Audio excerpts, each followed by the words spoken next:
नमस्कार दोस्तों, आप सभी का स्वागत है हमारे YouTube चैनल प्राचीन बोल पर। आपके मन में यह प्रश्न अवश्य आता होगा कि मनुष्यों द्वारा किस प्रकार के कर्म किए जाएं, जिनसे उसे स्वर्ग की प्राप्ति हो सके। आज हर व्यक्ति अपने पथ से भटकता जा रहा है।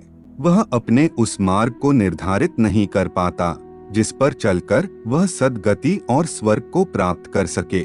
हर व्यक्ति की मानसिकता के अनुसार वह स्वर्ग को अलग अलग दृष्टिकोण से देखता है। किसी के लिए मदिरा पान करना स्वर्ग है और किसी के लिए भोग विलास और सुखों के अनुकूल रहना ही स्वर्ग की प्राप्ति है।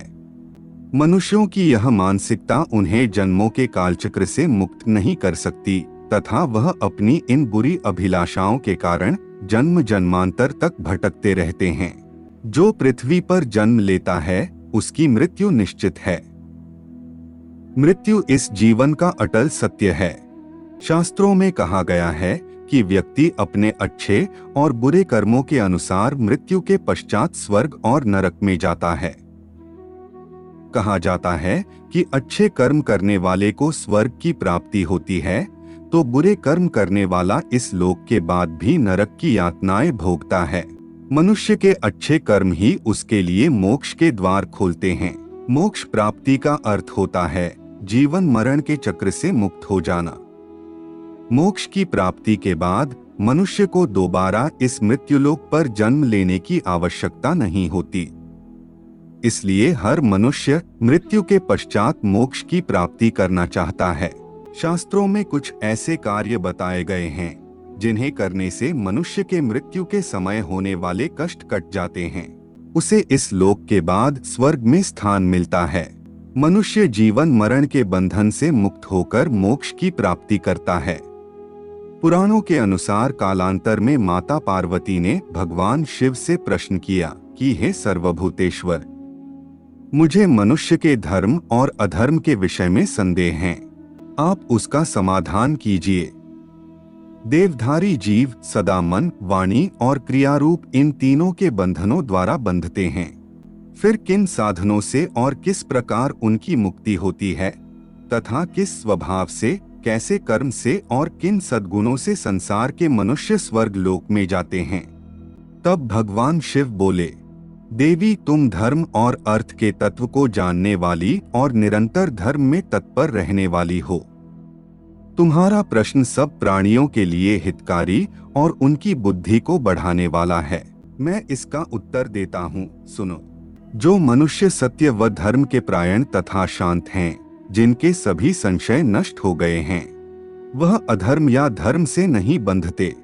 जो मन, वाणी और क्रिया द्वारा किसी की हिंसा नहीं करते तथा किसी के प्रति गलत नहीं बोलते, वे कर्म बंधन में नहीं पड़ते। जो सुशील, दयालु, प्रिय और अप्रिय को समान समझने वाले तथा शांत हैं, वह भी कर्मों से नहीं बंधते। जो सब प्राणियों पर दया रखते हैं, सब जीवों के लिए विश्वास पात्र बने रहते हैं तथा अहिंसा को अपनाए हुए हैं, वह मनुष्य निसंदेह स्वर्ग लोक को प्राप्त होते हैं। जो पराये धन के प्रति कभी ममता नहीं रखते और पराई स्त्रियों से सदा दूर रहते हैं तथा जो व्यक्ति धर्म में रहकर आय अर्जित करके उपभोग करने वाले हैं, वे मनुष्य स्वर्गगामी होते हैं। जो व्यक्ति स्त्रियों के प्रति सदा माता, बहन और पुत्री जैसा व्यवहार करते हैं, वह मानव स्वर्ग लोक में जाते हैं। जो केवल अपनी ही स्त्री के प्रति अनुराग रखते हैं तथा विषय सुखों के उपभोग में कभी अशक्त नहीं होते, पवित्र रहते हैं, वही मनुष्य स्वर्ग लोक की यात्रा करते हैं। जो अपने तथा दूसरों के लिए अधर्म युक्त बात नहीं कहते और कभी झूठ नहीं बोलते, वह मनुष्य स्वर्ग लोक में जाते हैं। जो मनुष्य असत्य भाषण नहीं करते, स्पष्ट, कोमल, मधुर, पाप रहित एवं स्वागतपूर्ण वचन बोलते हैं, वह मनुष्य स्वर्ग लोक में जाने के अधिकारी है। जो कड़वी तथा निष्ठुर बात मुंह से नहीं निकालते, चुगली नहीं करते, कठोर भाषण नहीं बोलते एवं जो शांत रहते हैं, वह मनुष्य स्वर्ग लोक में जाते हैं। जो क्रोध न करके मनोहर वाणी मुंह से निकालते हैं तथा शांति धारण करते हैं, वह स्वर्गगामी होते हैं।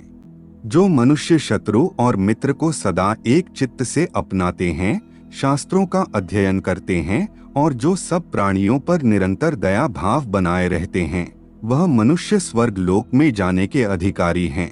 गुरुजनों के आने पर जो खड़े होकर उनका स्वागत करते हैं तथा माता पिता के प्रति आदर भाव रखते हैं वह मनुष्य निसंदेह स्वर्ग में जाते हैं। स्वर्ग प्राप्ति का अर्थ सोमरस पान, अच्छा भोजन या अप्सराओं का नृत्य देखना नहीं है, बल्कि मोक्ष की प्राप्ति है, जो हमें धर्म परायण रहकर परमात्मा का ध्यान करने से ही प्राप्त हो सकता है।